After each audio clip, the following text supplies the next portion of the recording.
Welcome everyone to the 15th day of Improve Your Chess openings. Today is an extremely special day. We have a wonderful guest with us, Grandmaster Bassem Amin from Egypt. Bassem, welcome to the show.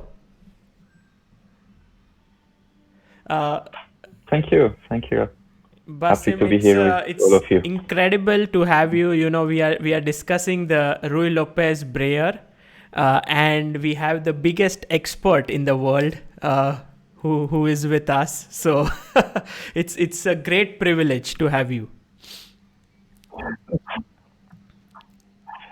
Thank you. I'm very happy, and I hope everyone will Yeah, enjoy our video just today. for the viewers in the chat, can mention to us if the sound and everything is all right, so that we can begin.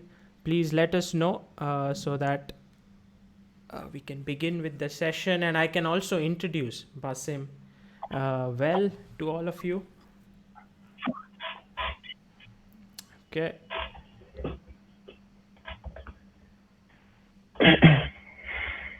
Yeah, a lot of people say that big fans of you and love your games. Well,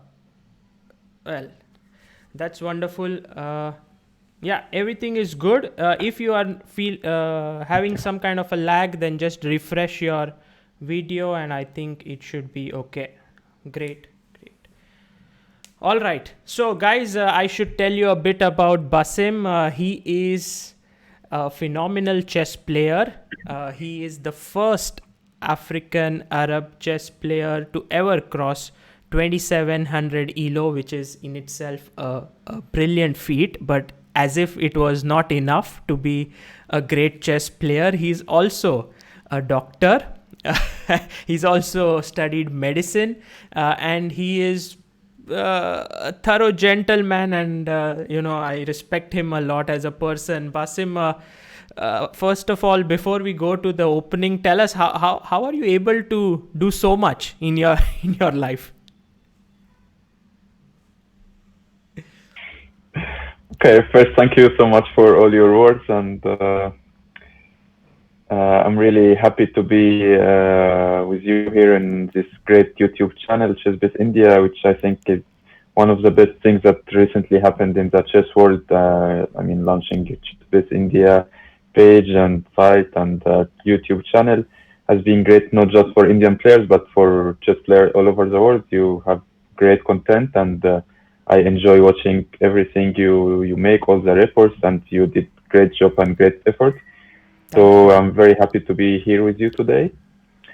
Okay, about your question, yeah, of course, studying medicine and playing chess are both very, very tough things to do, and they need a lot of time to practice chess, to play tournaments, and same, of course, to study medicine. So it was a really hard job, but okay, I tried to arrange my time as much as I could and tried to go with both them in the same time. And yeah, luckily I managed to graduate from Faculty of Medicine in Tanta University in Egypt. And in the same time, I kept playing during the studying years, so it was tough, but luckily I managed to. But okay, at some point, eventually you'll have to decide which career you choose to go on with.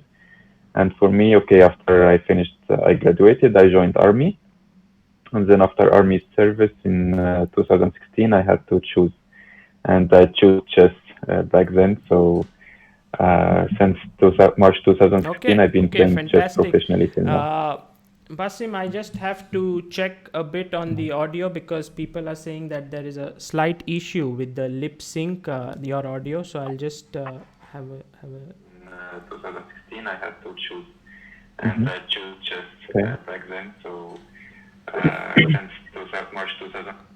Yeah, some sort of a lag. Maybe if we can just you can refresh your browser. I mean your the meeting and join again. Perhaps that could help. The same link. Okay. Okay.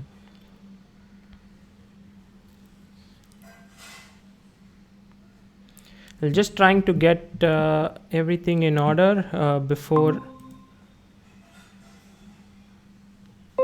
Guys, let us know if now the audio is better. Okay. Yeah, okay, so Bassem, I think if we have some issues with the audio here, maybe I'll try to figure it out. Maybe I'll send you a Zoom link, perhaps, and try to see it from there. We are going through Google Meet. Maybe I could change my microphone. Just a second. It's all good.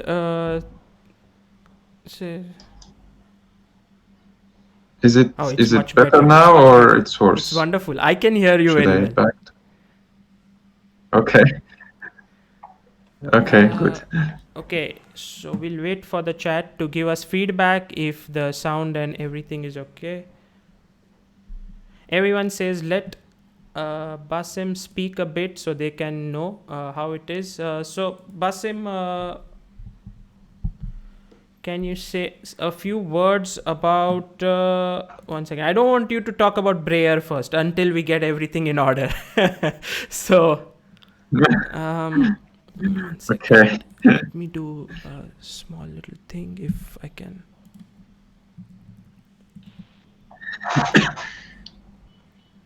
I will send you another link.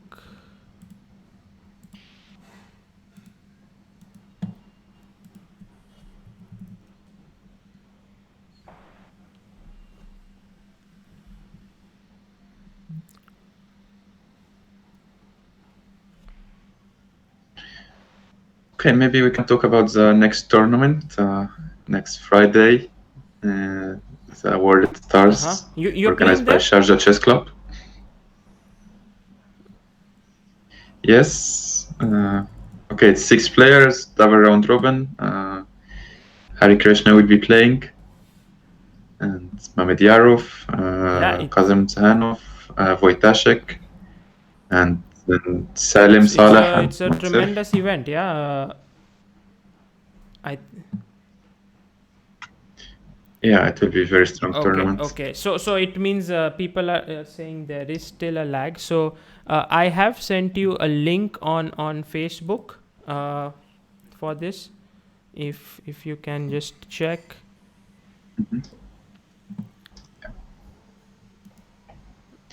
Yeah, I guess. Yeah. Zoom Till then, could be I'll better. just stop from Google this so that.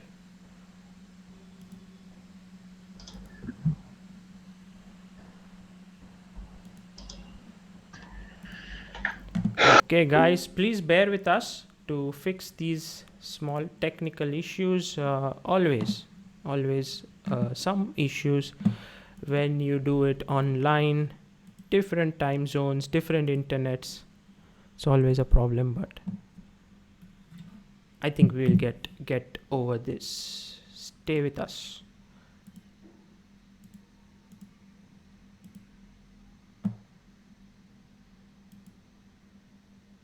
Yeah, I am here.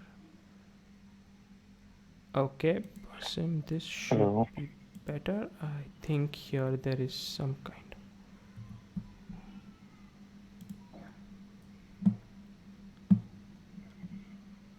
Nice background. Yeah. Okay, window capture.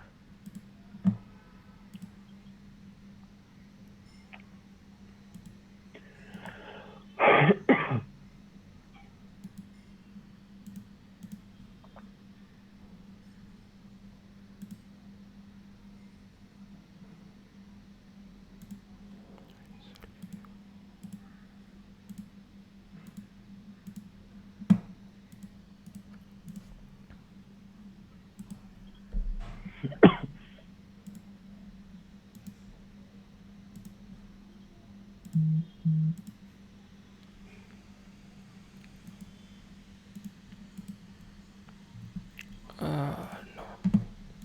I think we'll have to revert back to the Google Meet, and just I think that's the best for now.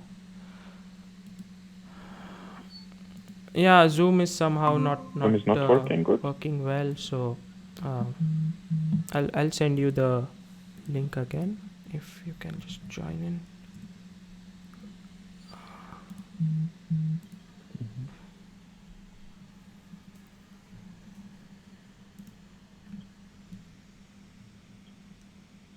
Yeah. Okay, should I close Zoom now?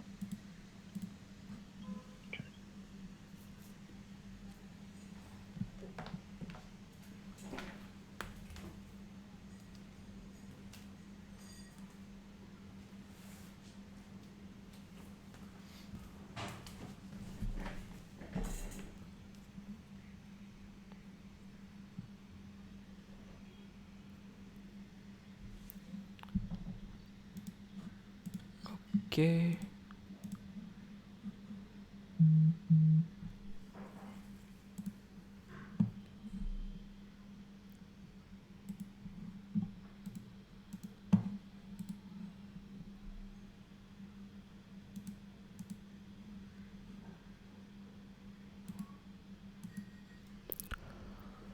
So guys, we are just waiting for Bassem to join in. Please bear with us. Once we begin, I think everything should be okay. There are suggestions to go with Skype, but okay, I think we will figure this out. Yep, he is here.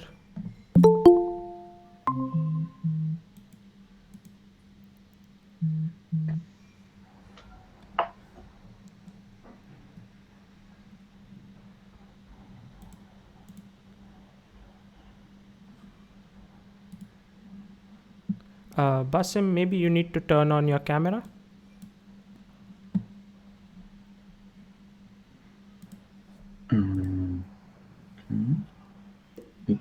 It's on actually.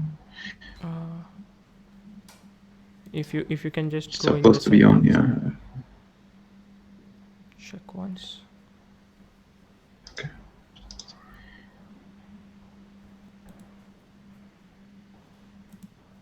Just I think the red button at the bottom. You need to just the camera one.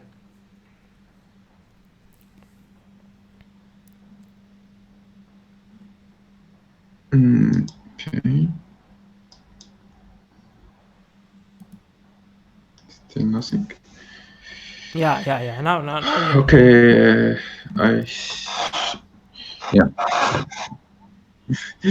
Okay, I changed it. The earphone. Maybe it's. Okay, let's try Sound it. will be better with I this guess one. in any case, there's just a small lag, so it's not like the worst thing out there.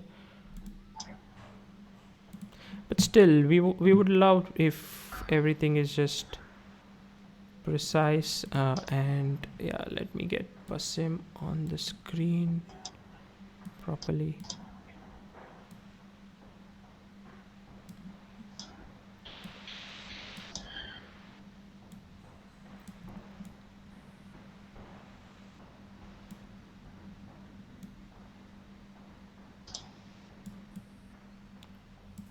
Okay, guys. I think we are all set here. Bassem, can you see my screen? Can you see the chessboard?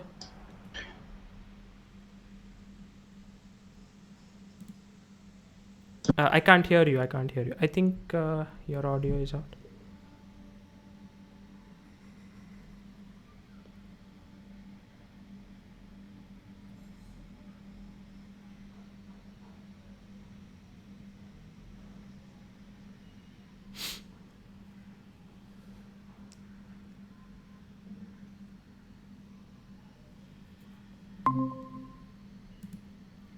I think you need to go into settings and select your microphone. That should solve it.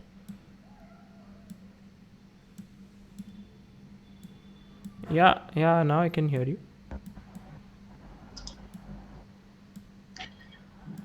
Okay, good. Okay, so you can hear me well, and you can also see my screen here. Is it right? Okay, fantastic. So guys, Yeah. I hope that now the sound Cool. is better. But in case if it is not, then maybe there's a small lag. Please live with it because it's not every day that we can learn from such a great player. And I think more important to focus on the board while he speaks. So we should begin. So Basim, first of all, tell us about the Breyer. How did this love for the opening begin?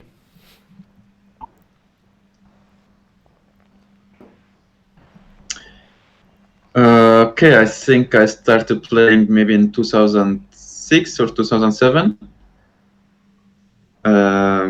Okay, I had coach Grandmaster Edvins Kengis. Okay. We trained together in 2003 for 1 month. And then a couple of years later, okay, we were like very good friends, and he helped me a lot to improve my chess. And he was still in touch. And like 3 years later, he sent me a database with a Breyer. He said, okay, this opening suits your style very well, and you should start playing it. And that's how I started. Okay, I saw the file. I liked the setup because also I'm a King's Indian player, so it kind of same structures and so on. So I started to look deeper. I liked the variation, and then I started playing. And yeah, since then I've been playing it almost exclusively against E4. So yeah. The viewers tell me that I should wait for at least a couple of seconds after you finish speaking. So I'll just pause for 2 seconds so that our voice don't overlap.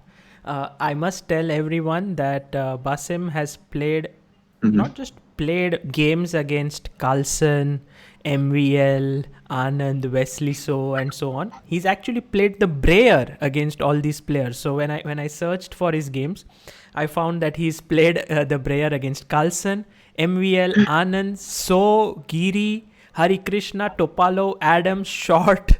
My God, what a list! I think people would play these players once in or twice in their lifetime and have games against them, but you have played one opening against all of them, which is just phenomenal.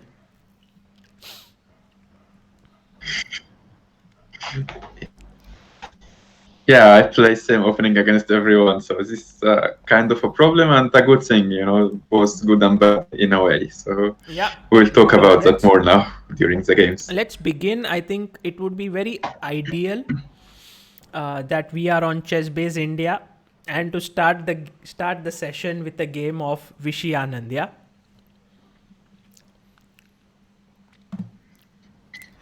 So yes, of course. First, but let's try to go through the initial moves. E4, E5, Knight F3, Knight C6, Bishop B5, A6, Bishop A4, Knight F6, castles, Bishop E7, Rook E1. This is all very standard in the Ruy Lopez. Nothing new out there. C3, castles, H3. And this is where actually black has a big choice of moves, like Knight A5 being the Chigorin. There are several other moves like Rook E8 as well. But Knight B8. Did you fall in love with this kind of retreating move?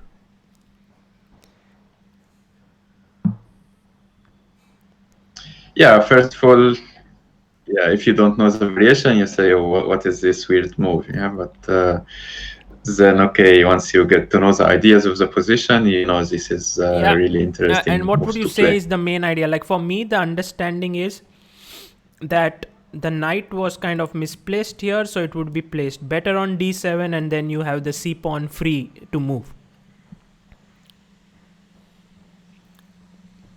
Yeah, exactly. And also bishop on b7 will be able to put pressure on e4 pawn without the knight blocking the diagonal. So d4, knight bd7, knight d2, bishop b7. Okay, instead of knight d2, there's like some other moves, of course. Here c4, a4. a4, I think, is a move that could be played like every single move from now on. Usually it leads to like same positions by transpositions, but yeah, of course, knight bd2 is the main move here. I like how white attacks this. I mean, black attacks this twice, then white defends it, and then when you kind of try to introduce the third attack into the position, white quickly moves his knight, and when you move your bishop, now threatening ed4, white again defends it. So it's like some kind of a back and forth thing. Yeah. Yes. Yeah, this is the main setup of the Breyer after knight g3, g6. And here, like, white have so many options. Of course, a4, b3, bishop g5 are the main moves here, I think. Yeah, okay, this game was b3. I think we'll analyze also another game with a4 and bishop g5. So we'll have pretty much all the main moves here looking at. Yeah. Okay, so b3 here was Vichy choice. Okay, so as we had interview briefly after this game during the Olympiad, so I told you that he was preparing. Of course, Vichy is one of the expert, I mean, if not the best players ever playing the Roy Lopez, so it was very tough to prepare against him. And okay, I said I would play my opening anyway and see how it goes. And okay, I tried to check my files, but b3 was the one variation I didn't check so much, but I knew I had prepared something that I hadn't played before, which is the move a5, which I played. Before, okay, I remember I had games with d5 here or bishop g7. But okay, d5 it used to be considered as a like forced draw in a very sharp way. We can see it maybe. d5, bishop g5,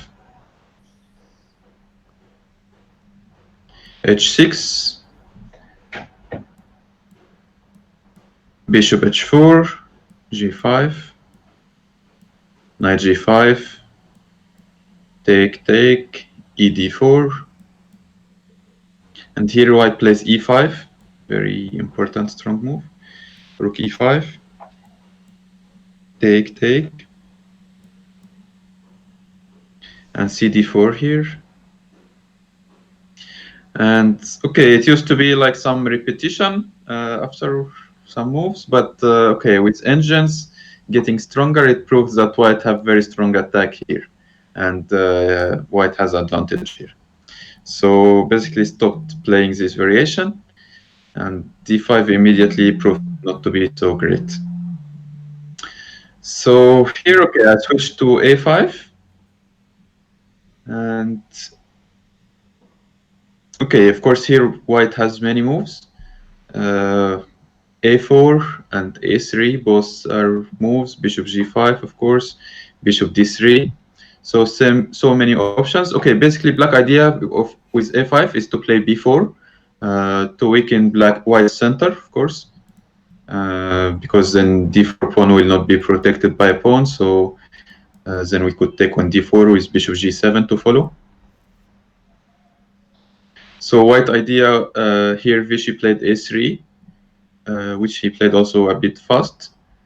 And the idea is simple to prevent b4 move for black. So, okay, this was, I remembered I had prepared this move and I had prepared a new move here, which is d5, which I played. I didn't remember during the game, I didn't remember my exact preparation, but I remember that d5 was a very strong new move here. And so I played it. I remember some ideas, but not the exact move. So the point is here after bishop g5, h6. So if we repeat the same variation without including a5, a3, yeah, here g5, take, take, take, take, take, on d4, e5, rook e5, take, take, take. Yeah, here the knight could go even to g6 or to d7. And okay, the point is I have rook a6 now protecting the knight on f6. After, yeah, okay, here bishop e7, of course. And if queen f3, there is also rook a6, and rook is defending very well in the third in this rank. Yeah. So here actually black has an advantage in this position. So this is the point of including a5 very and deep, a3. yeah, very deep and nice move a5. Yeah. And I think after d5, bishop g5, h6, Vishy understood that bishop h4 doesn't work here. Yes. Yeah. Yes, exactly. And so, okay, he spent some time and then eventually took on f6. So, of course, here, yeah, has to take with the queen. Take on d5. Makes sense. Okay. Now, of course, if bishop d5, he can take on e5 and my bishop will be hanging. So, yeah. So I had to take on d4 first.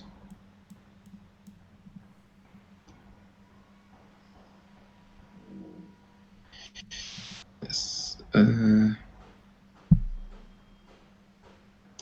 Yeah, rook e8 first is important. Take, knight d4. Okay, the point of taking on e8 is that if knight d4 immediately, I could take on e8 and then maybe, yes, bishop d5 is possible. Also b4 now is possible because the knight is hanging on d4. Yeah, so that's why Vishy tried to keep his queen on d1.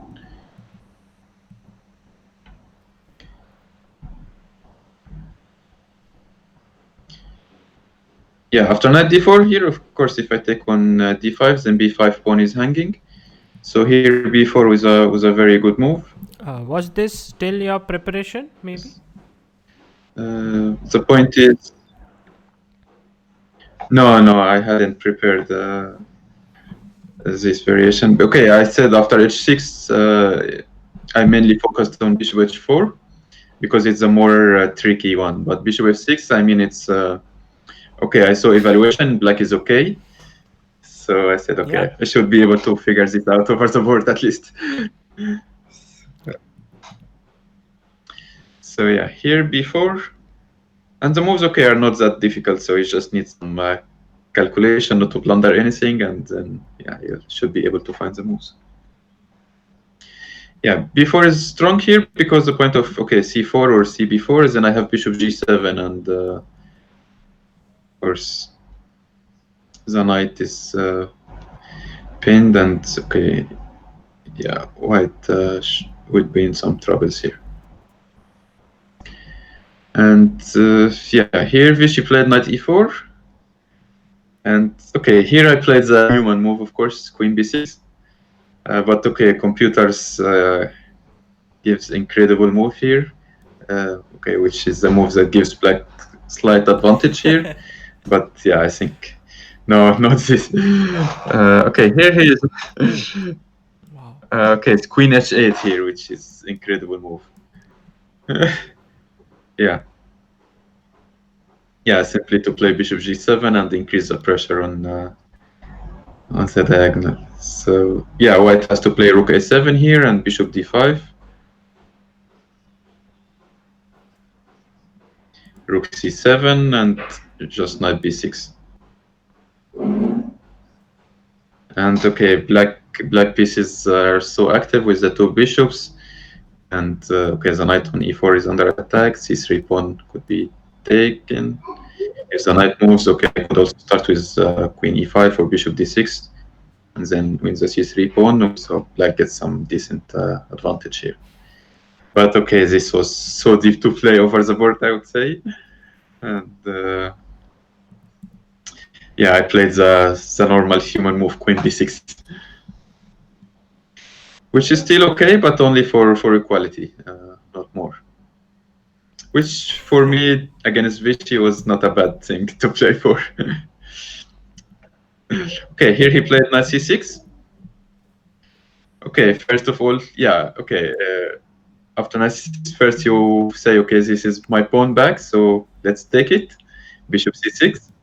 But I resign immediately after this c6, queen c6, and queen d7. Yeah, winning on the spot, because if you take knight f6 check and winning a piece. And of course, after dc6, my knight cannot go anyway because knight f6 fork wins the rook. So yeah, I cannot take on c6. And so I started thinking about other moves. Okay, here I have, I think, a couple of good options. I could take on c3. I could,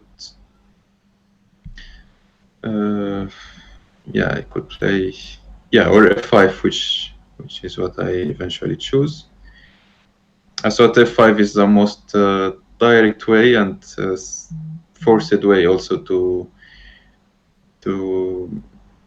get easy equality, or I mean, make sure the position is going in the direction I want.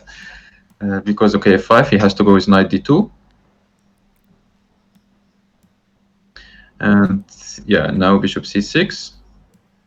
So there's no more forks on f6. Yeah, knight c4 is the intermediate move to win this tempo. Queen c5, take, cb4. Yeah, bishop b4, queen d3. And okay, here I played knight e5 just to make sure it's dead draw. Take. Okay, actually here after playing rook e5, it was my 30 move, so I offered draw. And okay, it seems that he didn't hear that I was offering a draw. And then he played his move rook d1 and offered draw. But then I thought that, okay, he heard that I offered draw and he said, okay, let's play a little bit more. So I was a bit surprised. And then, okay, after we played like few moves and then we looked at each other and then said draw. And then, okay, after the game, he said, asked me why you didn't accept my draw. I said, no, I offered draw first. And then I said, oh, I thought it has to be move 31. So I said, yeah, I think it's after black completes 30 moves, we can offer draw. So yeah, but it was draw anyway.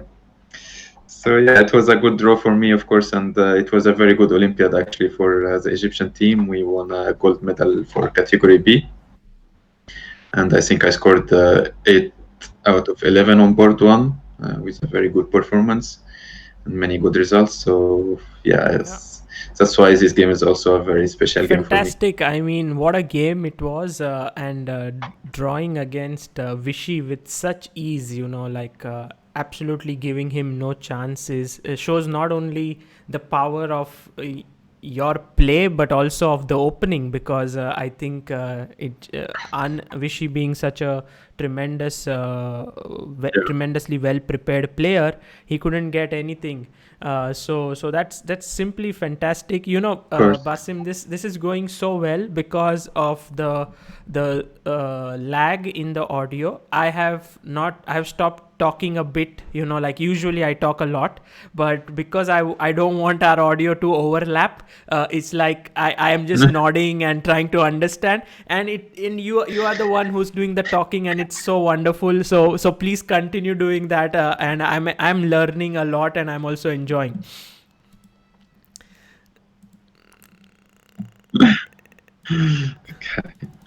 I'm usually not so good in talking, but I'm trying my best here. I must tell the viewers that Basim has his own YouTube channel, although it's in Arabic. But still, if in case you want to follow that, the link is in the description. Please go on and follow his YouTube channel. I think you will learn a lot from there. By the way, there's one question that is asked is, which engines should one use for openings like Breyer? It's such a strategic opening that ASM or Stockfish seem to give a big advantage for white, but also Leela Chess 0 doesn't like black's position so much.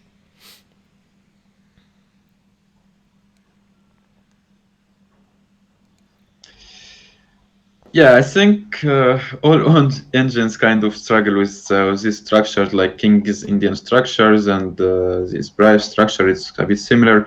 Whenever white has a space advantage, engines immediately prefers the side having this space advantage, and that's why you cannot always 100% count on engines evaluation.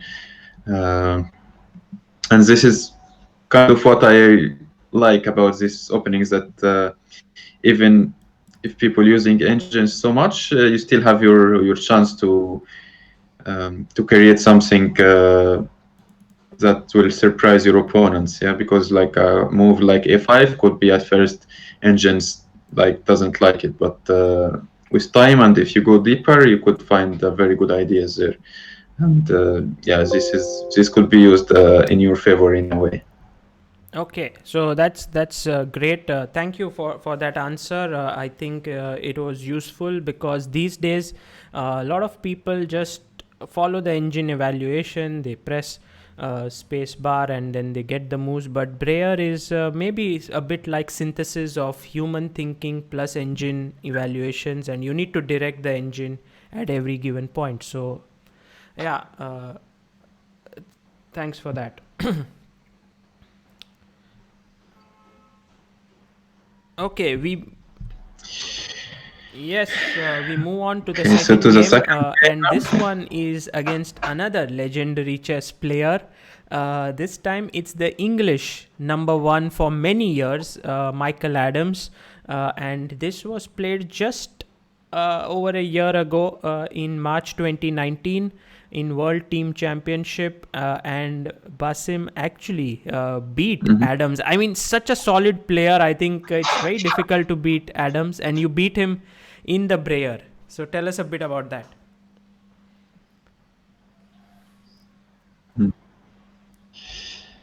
Yeah, of course. Okay, this was the World Teams Championship, so it's a team event. Oh, I actually started this tournament with 0 out of 3, which was a terrible start for me.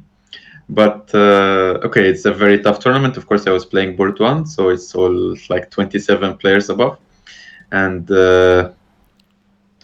yes, I had a bad start, but then I managed to come back with and to finish the tournament with 50% actually. So okay, winning of course against Mickey was one of the biggest victories for me in the tournament, and it was a very nice game also. So yeah, we can start. Um, okay, so this game was played after Vichy game. So this is in 2019 because we had the same opening again. Okay, so was this all the main moves, and yeah, we'll get to the same position where Mickey decided to play b3 again. So of course here I had to pause a little bit because okay, now a5 is no longer a surprise, so I knew he had prepared it, of course. And okay, I had to decide what should I play here. Okay, the point here is after bishop g7, I mean, just to show the point of b3 move. So here d5, now white could play, and yeah, usually you want to play c6, but here now d6 pawn is hanging, so maybe you start with rook c8. But then anyway, white is in time to face c4 with c6 with c4, and consolidating his center. Yeah, like play any move, bishop maybe to e3 or something, and then c4 is the point.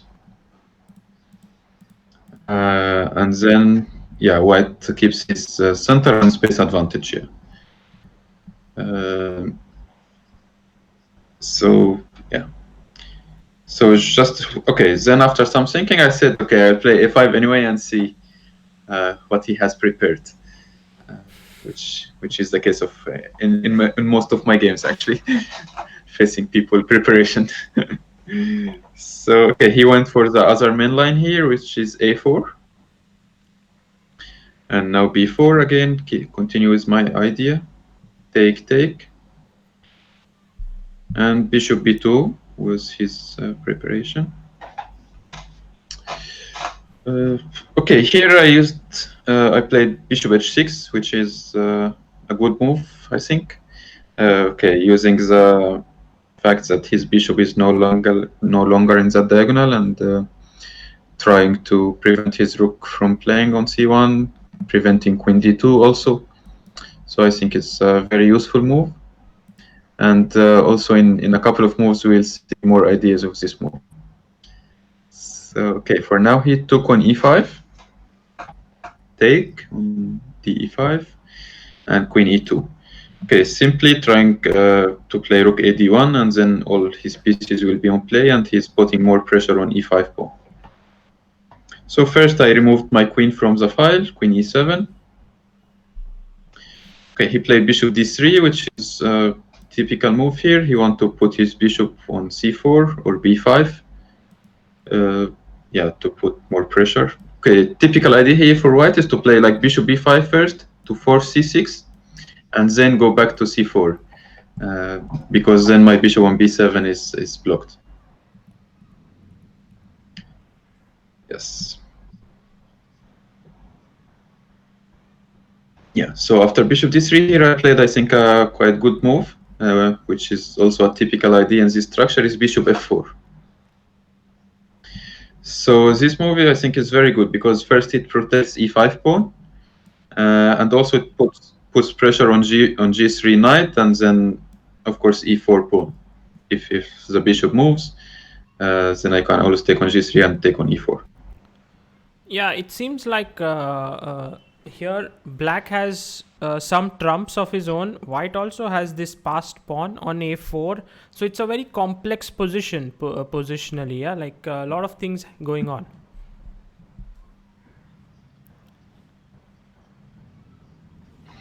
Yeah, exactly. Okay, if you speak pawn structure, of course, white's pawn structure is better, yeah, because he has a pass-protected a pawn. I have the c7 pawn is quite weak, and the b4 also.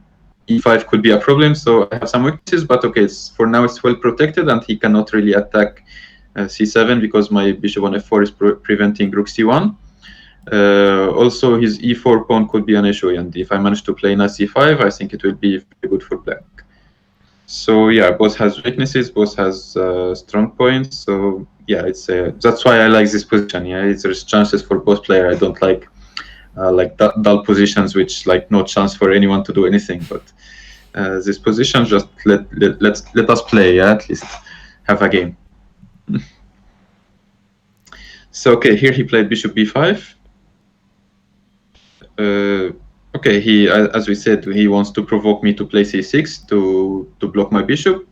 But okay, I played rook e d8 just to unpin myself and okay, put my rook on the open file. Now I want to move my knight, of course. He played rook a d1, knight c5. Again, now putting more pressure on e4. And he played bishop c4 here.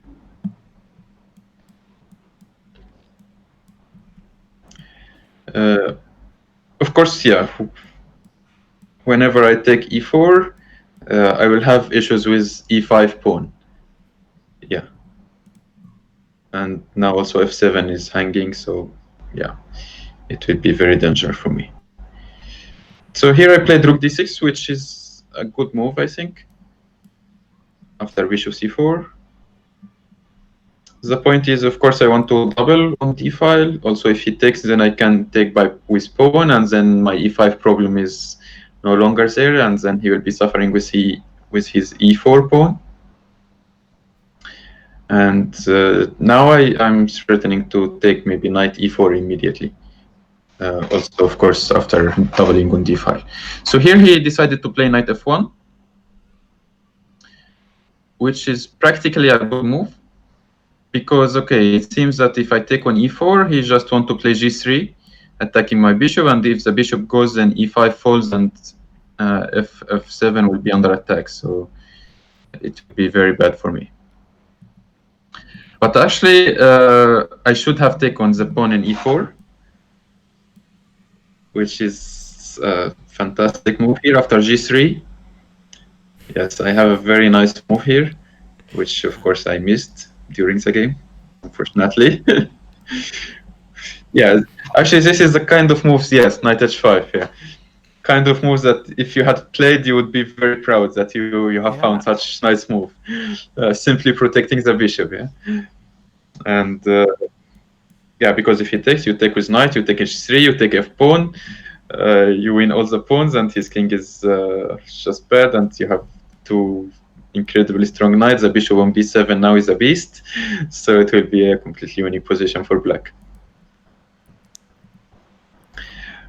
But yes, unfortunately, I couldn't find this knight h5, so I didn't take the pawn on e4.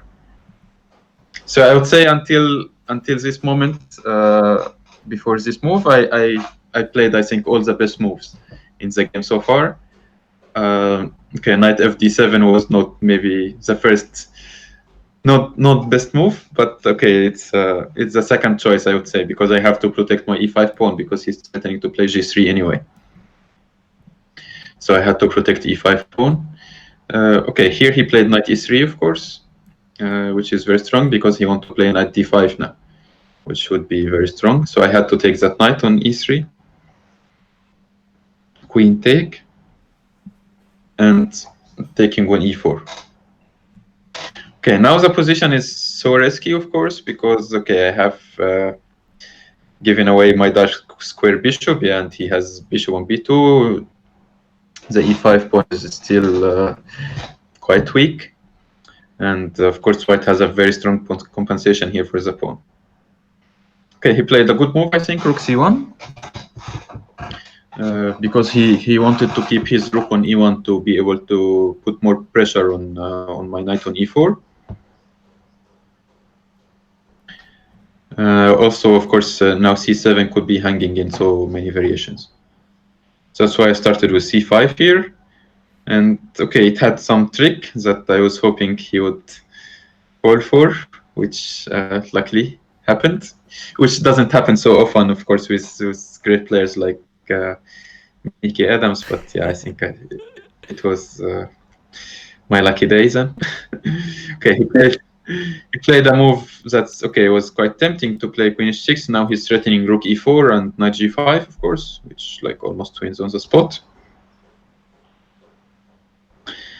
But he missed. Okay. Okay, the point is my knight on e4 is not moving because e5 pawn is hanging. My knight on d7 is not moving because same pawn on e5, and yeah, he has this rook e4 threat. Yeah, so maybe he thought he was just winning here, but I had a tricky move, which is g5, using the fact that my rook on d6 is attacking his queen, and the pawn on g5 is protected by knight and queen. So queen h5 is the only square. Maybe he saw it, but he didn't realize that his queen is actually getting trapped. Wow. Yes, after knight d f6. Here, yeah. The point is, after queen h6, again, if he goes back, I have knight d5 now. Queen h5, then knight f4. And okay, now if queen g4, I have bishop c8. And finally, the queen is lost. Yeah. Fantastic variation. I mean, what a nice trap So, with g5. So impressive. yes.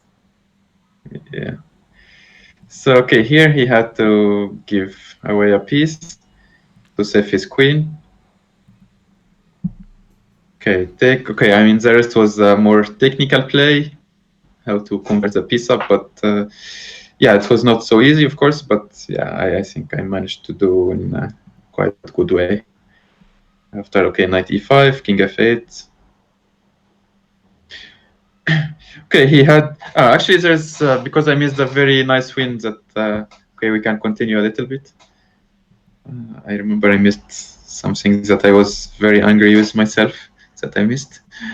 Okay, let's continue. Knight c3. Yes.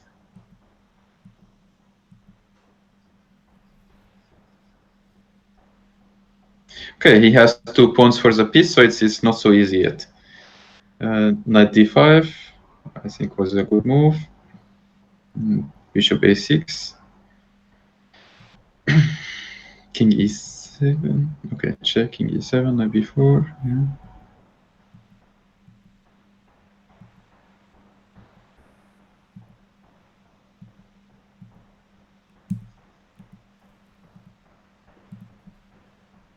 Yeah, gh4 is a very bad move, actually. Okay. Yeah. No, I shouldn't take on h4. Yeah, here I actually had a win on the spot. Yeah. Okay, I I'm think. thinking about what to do here. It here. I think even a move earlier, maybe. Was it? Move earlier. King e3. Yeah, king e3, knight d3, g3, h6. Okay, instead of h6, I think. Yeah. Okay, or h6 is the same. Yeah. Here. Yeah.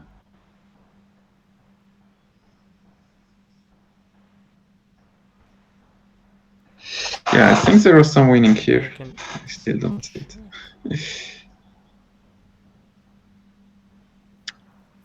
I think it's knight b2 at some point. Yeah.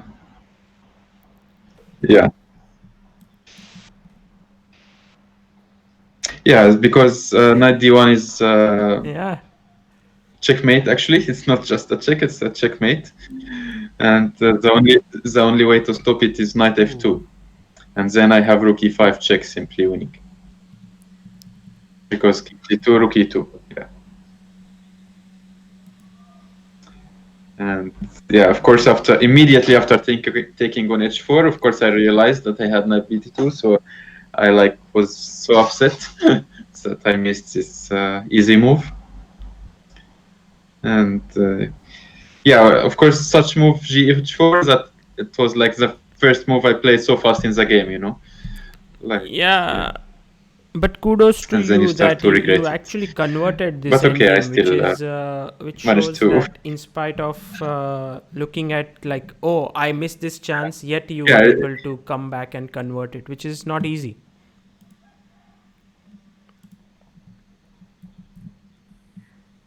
yeah. Yeah, because now it's more tricky, yeah, because it's 2 pawns. His knight on e4 is very well placed, and my knight on d3 is a bit trapped.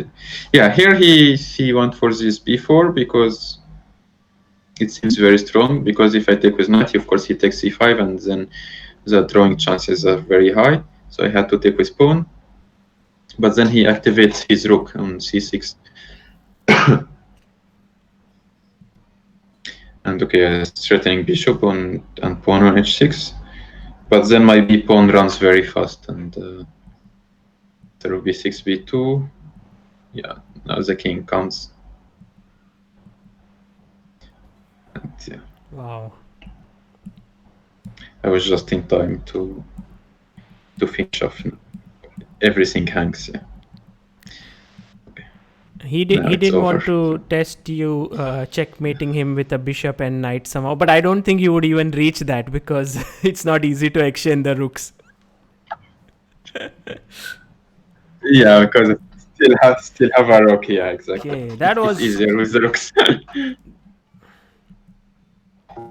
Yeah, so it was a very important and nice victory, of course, for me. It was a brilliant game. I think what I really liked is that at some point in the Breyer, always like somewhere around here when you took on e4, things started to get so complex here exactly with that you had to actually spot this idea with g5. So it's like a strategic position that turns into tactical and actually now I understand this much better. I was going to ask you that you are an aggressive player, and I've seen you playing very aggressive chess. Yet, why do you play the Breyer, which looks more like a strategic opening or a positional opening?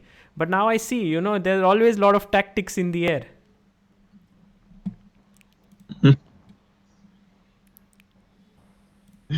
Yeah, exactly. It starts with with a lot of positional and strategic ideas, but many times you get the chance to play actually very nice tactical games.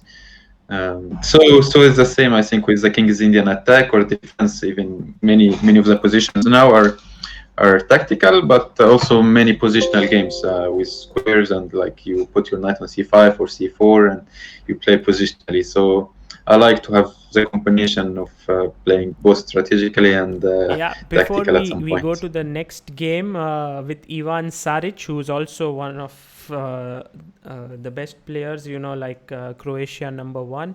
I must tell everyone that Bassem is actually a big expert in King's Indian attack. In fact, I first saw him at the Dubai Open, maybe somewhere around 2012 or 13, when he was playing against at that point, I don't think he was already my brother-in-law, but I had not married yet, but Prathamesh Mokal, and Basim was white, and when he was preparing, like Prathamesh was preparing against him, he saw that he was playing the King's Indian attack each and every game. So like with knight f3 g3, or with the move order e4, and then playing knight f3 g3 bg2, and Basim, what surprises me is that everyone knows that you're playing this opening, yet you continue doing this. I mean, are you not afraid of someone coming well prepared and saying, okay, I'm going to completely out prepare you?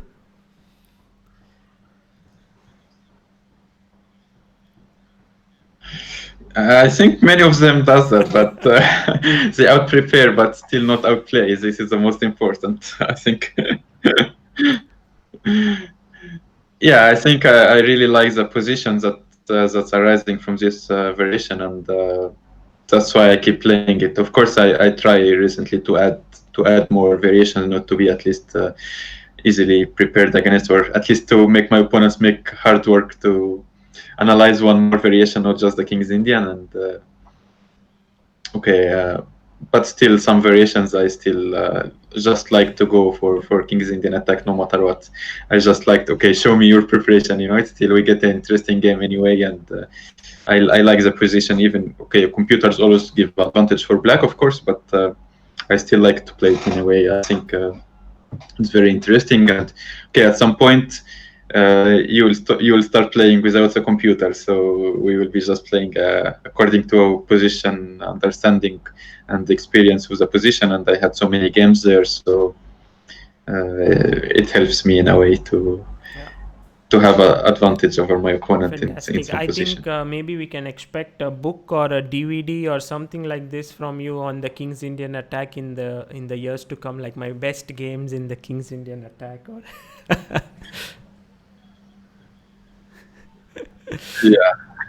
Yeah, okay, so definitely will happen. I move think to yes. your game against Ivan Saric. This happened at the World Cup, which is a very important event for all professional players, and it was the first game of the first round. And you were the lower rated player, and Saric was higher rated than you. So getting a win with the black pieces must have been huge.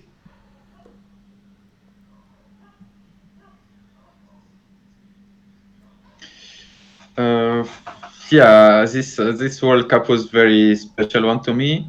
I was in army during the World Cup, so I had no time to prepare actually at all for this match.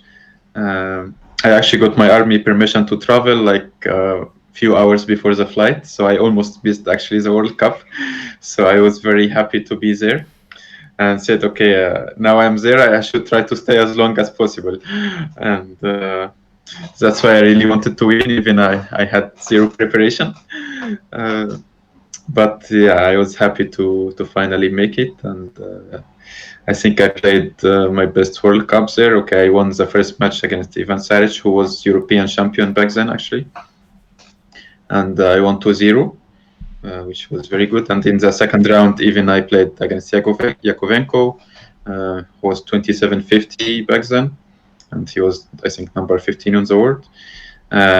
We drew the two classical games, which I had better chances in both games, actually. And then in tiebreak, I was completely winning game one, like almost a rook up, but somehow I managed to spoil it and draw. And then the second rapid, it was also equal, and then I pushed too much, and then I managed to lose it, unfortunately. But yeah, overall it was a great tournament for me, and I did play very, very strong games there. So okay, let's start with the first one because it was a very important start for me. So again, of course, it was a Breyer. Of course, he was well prepared, and again, yes, same. So this is the main position as we said, and a4 is considered the main line, I think, here. Here, black, of course, has so many moves, and I think I have tried them all. c5, bishop g7, ed4, all are possible moves. Of course, c5, I think, has the most number of games played here, considered the main move. So this was what I used to play. And yeah, d5, of course, is a typical reaction. The point is why black plays c5 here, only after white has played a4, because now after c4, black plays c4. And now if the white pawn was on a2, then b3 would be very annoying.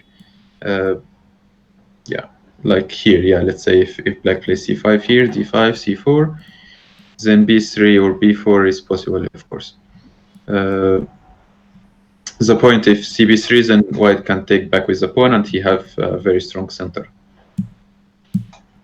But now after playing a4, so d5, c4, now of course if b4 or b3, then you can simply take and you still have the c5 square for your knight. And the c3 pawn now is a bit weak. So okay, this is all of course main variation and typical moves. So bishop g5 here, still considers the main move. Okay, the pin is a little bit annoying here. So many moves here. Okay, bishop e7, knight c5, h6. I again have played them all because I have so many games here. So okay, in this game I played h6, bishop e3. And okay, here there's like two moves, queen c7 or knight c5 immediately. Knight c5 is what I used to play,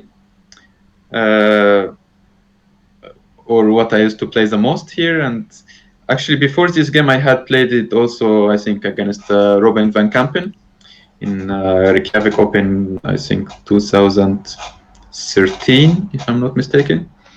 And okay, it was a very interesting game. I eventually lost the game, but I think I remember it was a very interesting game. And so, okay, this shows that, of course, my opponent was still prepared. Okay, queen d2, h5, queen d2. Now h pawn is hanging, so h5 is usually the typical reply. I have a question here, which is like black can defend this pawn with king h7, or he can play h5. It's always confusing when is it better to do king h7 or when is it better to play h5. Do you have any kind of rule or something, or is it just how do you decide?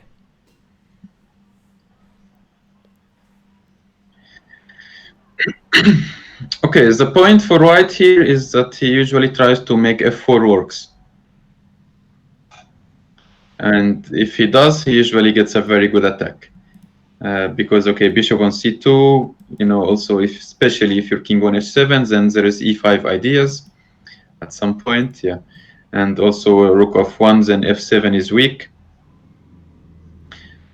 So unless you had already like made some queenside counterplay very fast, then it's safer to play h5 actually. Also, important thing about h5, then now if the knight f3 goes, then you have h4, and there is e4 pawn is hanging. So this is kind of the advantages of playing h5. Weaknesses is that okay, it's you kind of weakening your g6 pawn and g5 squares, and many times white even plays some like even knight h4 and knight f5, even sacrificing a piece to get very strong attacks there. So yeah, again, it's very double-edged positions, and anything could happen. Okay, here he plays the move bishop c5, which is the engine's recommendation, of course, and I think it gives like almost +1 for white here. I think most of the engines does. This was again, I think, the game I played against Van Kampen almost, and I knew the engine's evaluation, but I still believed in Black's chances here, and didn't believe the engine so much. But okay, of course, he was well prepared and he kept blitzing a little bit more, so he played knight f1. So the point is, his knight on g3 is no longer doing anything because, okay, f5 square is already stopped, and he's trying to simply improve his knight position. And okay, here I have to decide what I'm going to do. So my knight on f6, I think, is like the worst piece for now. So I try to improve it by bringing it to d7, trying to go to b6. Okay, of course, ideally I would put the knight on d6 if I manage to, yeah, because then it's blockading his pass pawn, protecting my b5 pawn and c4. Also, maybe at some point I would even consider playing f5. If I play like bishop g7, protecting my e5s, then I could have f5 ideas. So knight on d6 is, of course, very strong, but it's not so easy to get it there, unfortunately. So okay, as a start, I played knight d7. At some point, or even queen g5, putting pressure on f6 and e5. Yeah, so I thought knight d7 is a good move. Some ideas to play knight b6, of course, and then I'll have also knight c8, knight d6 ideas, also putting pressure on a4 pawn. So here he played queen e3. Okay, his knight on f1 could go to d2 now, and some points they play b3 even, and with like rook eb1 and b3 to break my queen side. Okay, of course, white pawn on d5 is very strong, and he's giving him some very good space advantage. Okay, here I played rook b2, which I think was first move he starts to think after, I think. And okay, of course, I was thinking from earlier, but yeah, here I think he started to think. Okay, he continued with his idea with knight d2. And I play knight b6.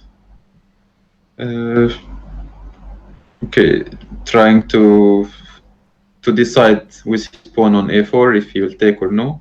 Of course, I want to play also some bishop c8 and bishop d7 to improve my bishop's position, because bishop and b7 is not doing so much right now. And second idea is again knight c8, knight d6 if allowed to. So here he decided to take on b5. Sorry.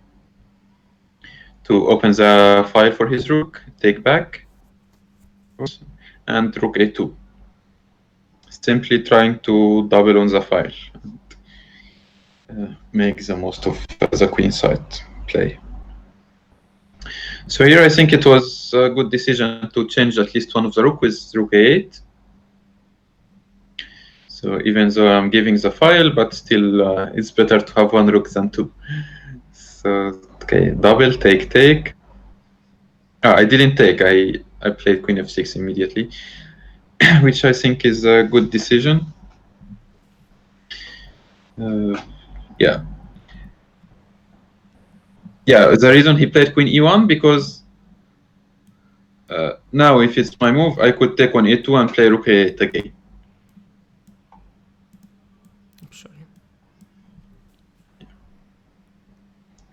And then, okay, in such, oops, yeah. And then, yeah, I could even take with knight or bishop, no big difference. But then, okay, any endgame with the two bishops, black will be very, very Okay, at least not worse, if not better. But yeah, with the two bishops, I have very good chances here, especially my dark square bishop. Now, if his queen goes anyway, I have bishop h6, which is a very important square for the bishop. Like we saw in the previous games, this square is very important. So yeah, that's why he played queen e1, because now if I do the same thing, then he will have queen a1 and okay, maybe take on a8 first and then queen a1. Yeah, because e5 pawn is also hanging, but yeah, it's better to take first anyway, because now his queen is coming to a5 or a6, and then my queen side pawns are a bit weak, so I'm in trouble. That's why I only took once, and here I played knight c8, simply preventing rook a7, and finally getting my knight to my dream square, I would say, d6,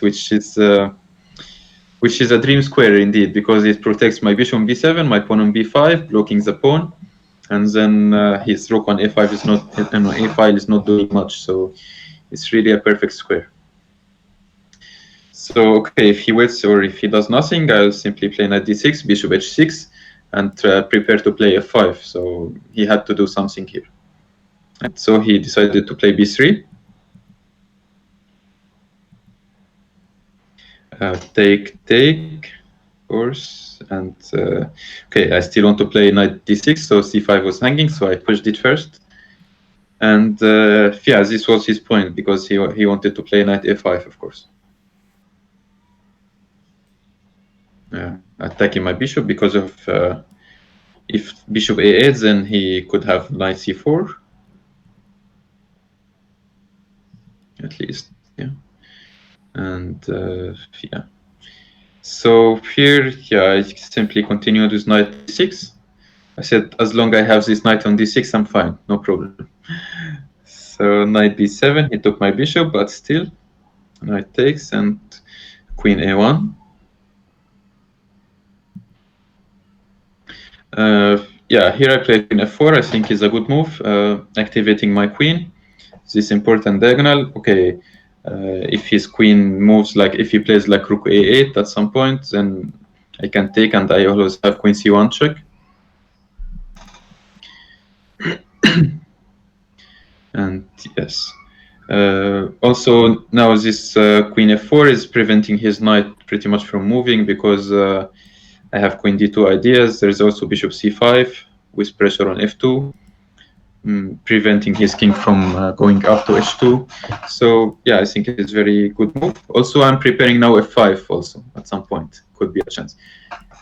One more plus of this move is when I play knight c5 or knight d6, I'm putting pressure on e4 pawn. So queen f4 is a very important move, I think. So he played rook a7, trying to get more active. Knight d6. Now he had to go back to protect e4 pawn. And yeah, here I remember he was in some kind of time pressure, and I had to be tricky. But actually, I found the best move here. I mean, it's not just tricky, but it's actually a very, very good tricky move. Now, yeah, before, of course, he has to take this pawn, because if I play b3, it will be a very dangerous pass pawn. So he had to take it. And here's the point, knight b5. Now I have freed this square for my knight, and then threatening the rook on a7. And if the rook goes anywhere, then knight d4 is just so strong move. And because if he takes, then I take, and I have two passers, almost promoting. And otherwise he will have to move his bishop, and then my c pawn could start going. I can take back the b4 pawn, it's not that dangerous, and I would have very strong play. Actually, here he found the best move, which is bishop a4. Of course, I had to take the rook, he took mine. And again, the journey with the knight starts, knight c8, again and again, over and over. Okay, again, I want to play knight d6. Yeah.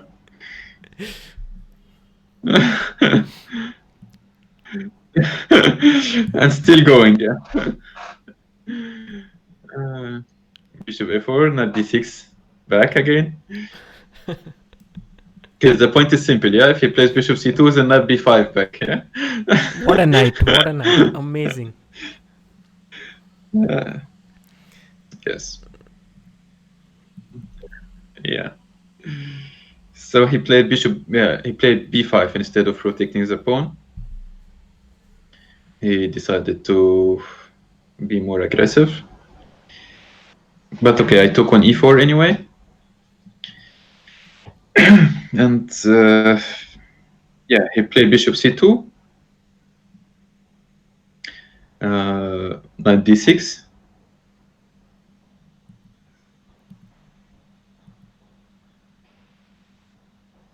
Yeah, I think maybe he could have taken on e4 here with on e5. I mean, sorry, after knight d6.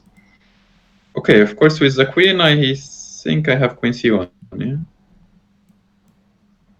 quite annoying. He has to play knight e1, and then I can at least take on b5, and he's in big trouble. But maybe knight e5 and just try somehow to hold this position after knight b5. I would say black's still slightly better, but maybe he will try to play queen e4 or something to exchange queen and hope to opposite color bishops or something and try to hold. Maybe still not so easy. Maybe queen c1 still and bishop d6, stuff like that. But yeah, because I think after b6, which he played, he was in big trouble. Okay, the pawn on b6, of course, seems very dangerous, but after e4, my play is actually very strong because suddenly his king becomes weak. Of course, his knight has to go to d2. Because if knight d4, then I have at least queen e5 and I win the d5 pawn.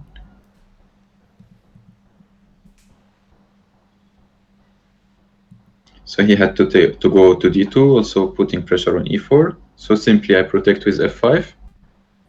And yeah, surprisingly here I have also some mating ideas, you know, like playing h4, bishop g7, bishop e5, or bishop g7, bishop d4.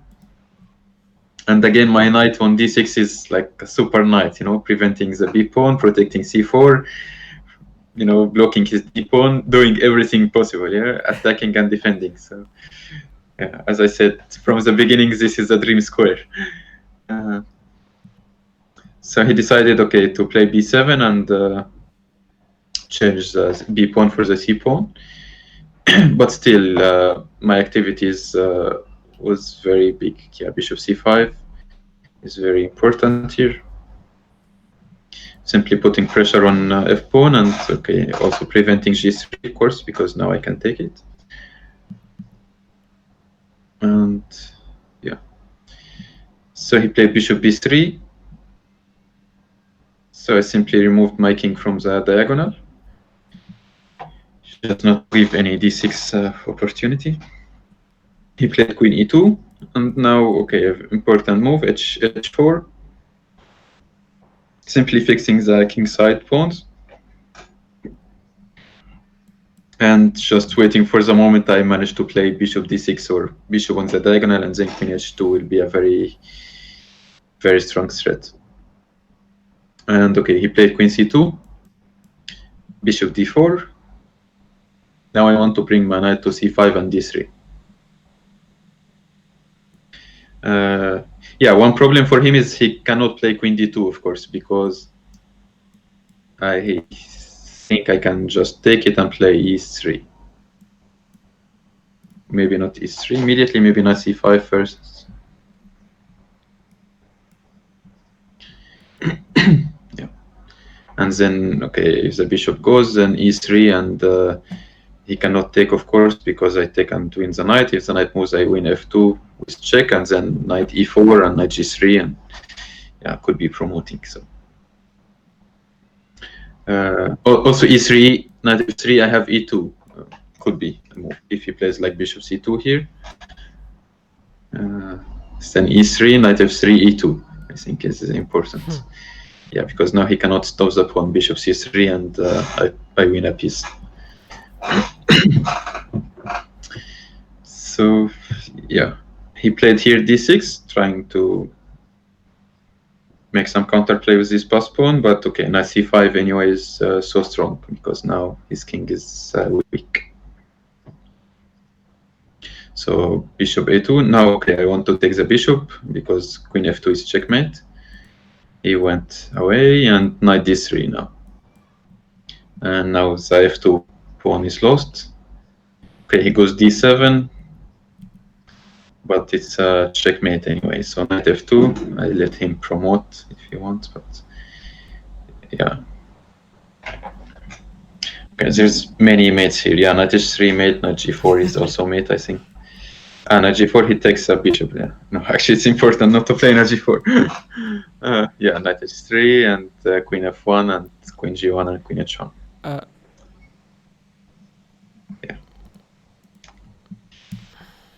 Okay, and again he played knight e3, what I but it's just very impressive in this game is actually this particular position where the computers think that white is better, but actually the way you played was so tenacious that actually it was not so easy for white to break through, and you always had some plans going your way. So it's a good lesson for everyone playing the Breyer that computer evaluations, although important, must not be followed blindly.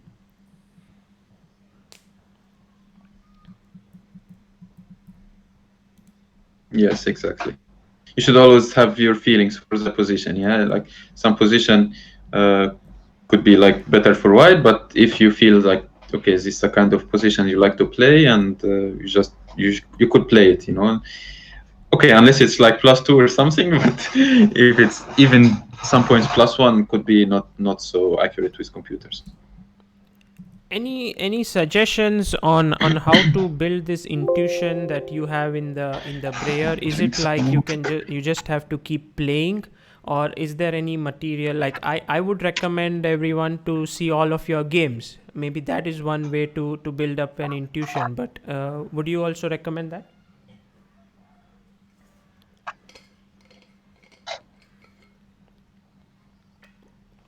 Yeah, of course, watching games of players who play this variation, or any variation. If you want to play a new variation, you should always like find players. Okay, especially if this guy is a specialist or only playing this variation. Yes, and then it helps, of course. But okay, like for Breyer, of course.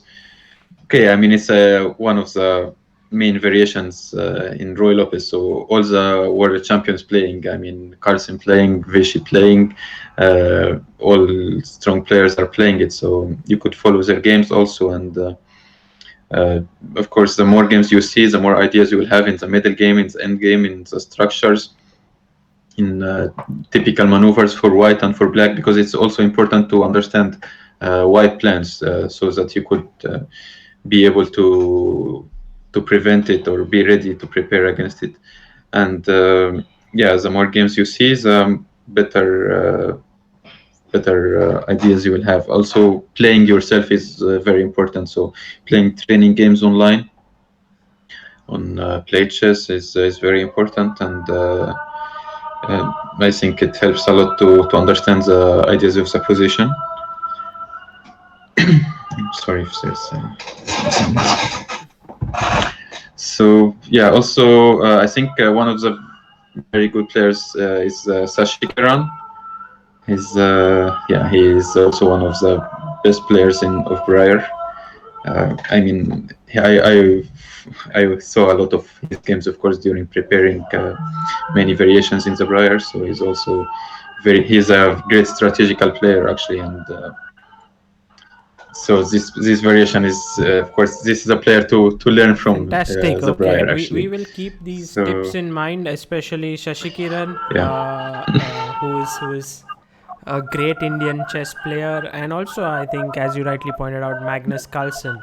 So the last game of today against, I guess, one of rising stars some years ago, Eltad Safarli. I think when you played him in 2013, He was very young. Again, World Cup, first round, first game with the black pieces, and I think when you have a rating of around 2650, you're going to face tough opponents at the World Cup.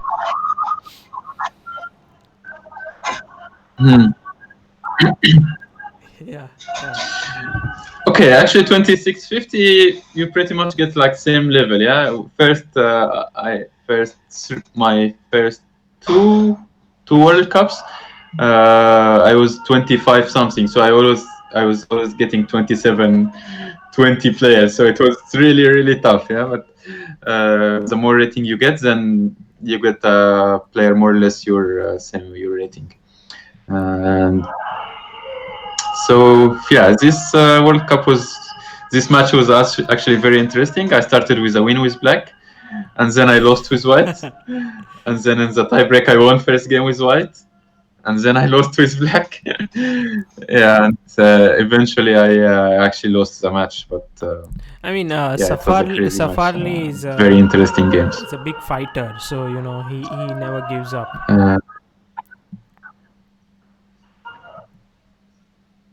Yeah, exactly. Yeah, a very talented player also. And okay, of course, in Rapid and Blitz, all Azerbaijani players are very strong, I would say. So again, yeah, here he didn't play knight g3, but he went to the early bishop g5. Which of course was a surprise for me during the game. It's not what I was expecting, of course. And of course, he was prepared because I only played Breyer, so it was easy to expect. But okay, I remember I had of course, I had analysis for this position, for this move, but it's not easy to remember everything, especially the sidelines, So this is kind of a problem. When you're playing World Cup, you need to go over all your files, every single move, especially the sidelines, not to get surprised by any move. So. But yeah, it's advice that I don't usually follow, unfortunately. So h6, bishop h4. The point is here, of course, his knight is still not in g3, so even e5 is not losing the piece. And okay, the pin is like making him making less pressure on e4, and maybe he could play at some point knight e3. Okay, so here I immediately play queen c8 to unpin the knight on f6. And here what they typically play is de5, de5, and now knight 3d2. I think this is all typical. Now he protected e4 pawn. He wants to play knight e3, and also queen f3 is a typical move here. So now if he has to play knight e3, he'll be threatening knight f5, and with queen on f3, then h6 is under pressure.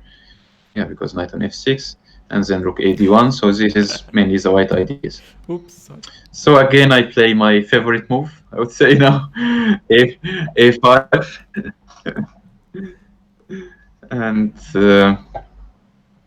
yeah, I really like this move because, yeah, again, rook a6 is simply protecting the knight on f6. Even if the knight goes, then the rook could switch to g6 to the king side. Also, I want to play f4 or b4 and getting some counterplay in the queen side, so it's a very useful move. And this is pretty much what happened. After knight e3, okay, I started with rook a6, and after queen f3, I played a4. So first of all, I'm limiting this a4 is limiting the b3. He cannot play knight b3 or bishop b3. And okay, I have ideas to play b4 or a3 to get counterplay in the queen side. My rook is doing fine now. If he plays like knight f5, then I have at least g6. And my knight on f6 is well protected, so no worries for me here. So yeah, he had to find some idea to improve his position, and he wanted to get rid of this rook on a6, so he played b3. to open the file, but to exchange the rook on a6. So I agreed. Okay, I took on b3, take, and queen a8. Very important move, I think. Making sure I still have the file, and activating my queen because it was not doing anything on c8.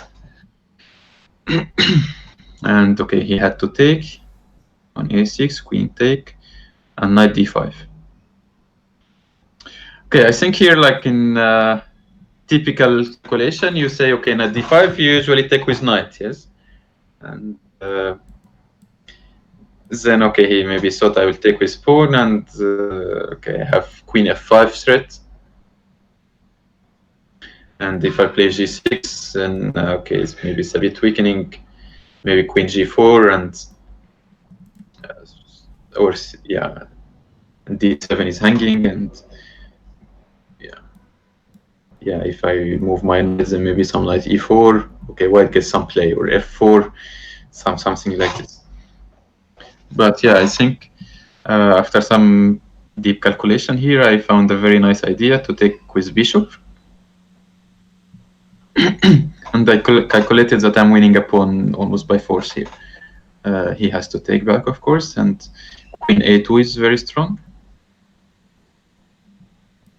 And yeah, of course, now bishop and knight are both hanging, so he has to play queen d1 is only move, because rook c1 I have bishop a3, I guess. So he had to play queen d1. And after knight d5, knight f3, c6, because now both knights were hanging. So bishop e4. And now knight b6, knight 7, b6, yeah. Take. And knight e5. Knight c3. Yeah, I think this was all forced. And here after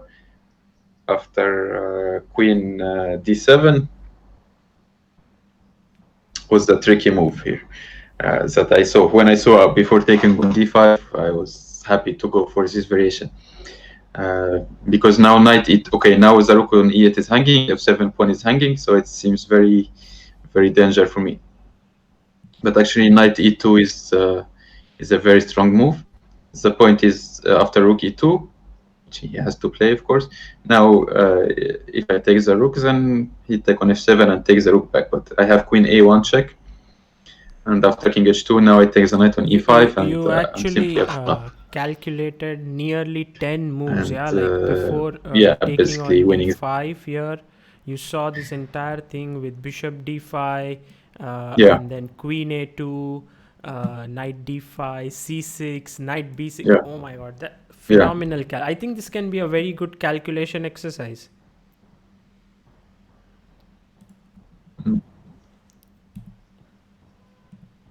Yeah, exactly. Okay, it's nice, but it's also being quite forced for both. Then you pretty much calculating like one variation. Yeah? Sometimes it's much more variations to calculate that makes it more difficult. But when it's a straight line, it's a bit easier to calculate. Yeah, and okay, with extra pawn and no weaknesses, it was not so difficult to convert. But yeah, queen e8, okay, g5. Okay, opening for my king and also limiting his bishop, b4, c5. So okay, I wanted to exchange queen at some point, but I thought first like improve my pawns first before I exchange queens. Yeah, and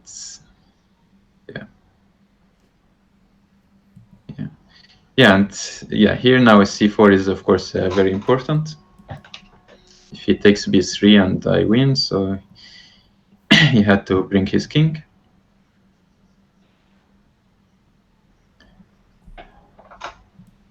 Yeah, and here bishop c3 is very important. Now his king on d3 has to stay there because b2, if his king go anywhere, then b2 promotes. Yeah. And yeah, he played g4, okay, trying to make some weaknesses for me in the king side, but my my plan is simple and forced. Yeah, the king is coming from e8, d7, c6, b5, a4, and then I'm promoting by force. So after just bringing the king a few squares, he realized he cannot stop the idea and resigned. Bassem, this was again a great game, and the way you analyze a game is so interesting, because you give importance to each and every, like not just the opening, but also the middle game and the end game. So it's like a game of chess is like an entire story for you, like a continuing kind of an act. Yeah.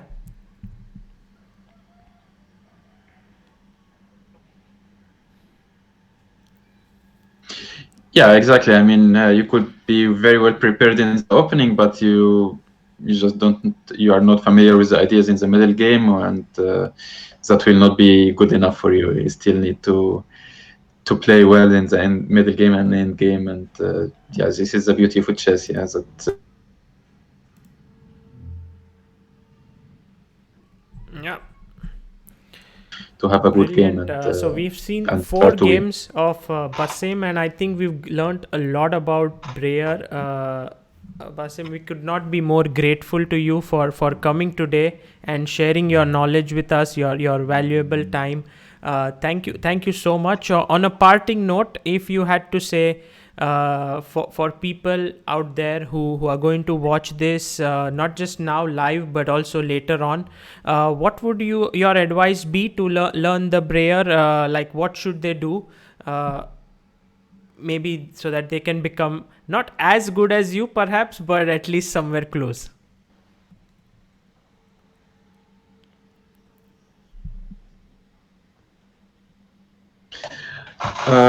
Okay, I mean, it's general advice to study any opening. Okay, first of all, try to maybe find a source, a book or DVD, just to get the basics of the variation. And then you have to start to watch, analyze, like top players' games playing the same variation with black or with white, depending. And then you have to play it yourself. Training games are very important to remember your lines. I always advise to play like splits, okay, 3 minutes, 5 minutes, but with increment, at least to have some time to think in the opening. I mean, to memorize your variation is very difficult, and this is the most difficult thing to do for the players. So to do so, I think the best way is to play blitz. And when you forget the variation, immediately after the game, you finish the game online, you have to go to check your line. This way you will remember, and you see, okay, here I should have played this move and I didn't play it. So next time you play, you will for sure remember it. So this is, I think, very important advice to learn new openings, and this is what I try to do myself. And finally, I wish all of you good luck with the Breyer in the future if you start playing it. Playing blitz and analyzing your games is something that I really tell all the people on our channel to do, and it's so nice that a top player like you also follows the same method. So it's wonderful. And last question is not related to chess but related to you. I have met you a few times in the tournaments. Also, right now, we had a few technical difficulties, but you are always so calm. You're so modest, so humble. How do you manage to do this? You are finally one of the best players in the world, the best player in your continent, by far the best player ever to come from Africa and Arab countries. How do you keep your mind so screwed to your head and your feet on the ground?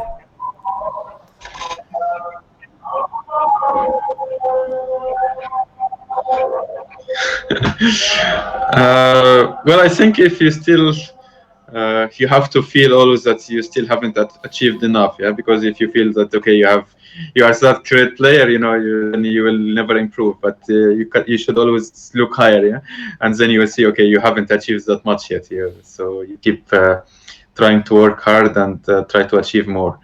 And I think this is important for everyone in every career and in all our life. If we feel that we have achieved something great, then we will stop working. But we should Fantastic. always keep working and try to improve. On that note, I would say goodbye to all the viewers and also to Bassem. Thank you so much for your time, and we will, fix all the audio issues that were there in the live and also republish this. So thank you so much, everyone, for being there.